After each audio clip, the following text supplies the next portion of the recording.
তো ওখানে দেখতে পাচ্ছেন স্প্রিং, আর এখানে ভাইজের সাথে লাগানো আছে আপনার এটার ইয়াটা, আর হচ্ছিল সিলিন্ডার ব্যারেল। তো এই সাসপেনশনটা আমার কাছে পাঠাইছিল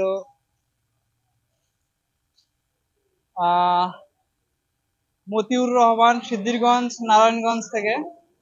এটা ছিল সুজুকি জিক্সার বাইকের সাসপেনশন। তো এই সাসপেনশনের সমস্যা ছিল আপনার বাইকটা বেশি লাফালাফি করতো, সে কারণে পাঠাইছিল। অয়েল লিকেজের সমস্যা ছিল না। তো চলুন এটা সেটিং করা যাক। সেটিং করানোর পরে দেখা যাক যে প্রেশারটা কিরকম আসছে। প্রেশার ঠিকঠাক মতো আসলে বাইক কিন্তু বেশি লাফালাফি কখনোই করবে না।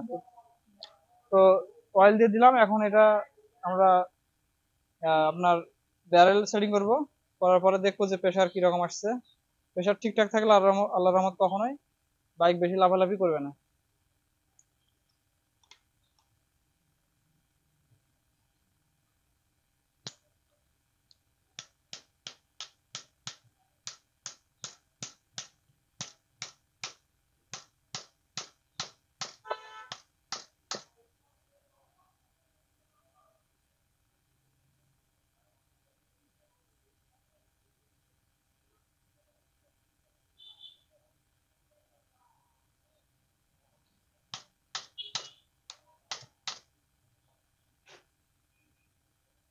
তো এটা কিন্তু প্রেশার ঠিক আছে। আমরা এটা এখন রিপিট করে দিয়ে যেখান থেকে আসছিল সেখানে এটা রিটার্ন করে দিব।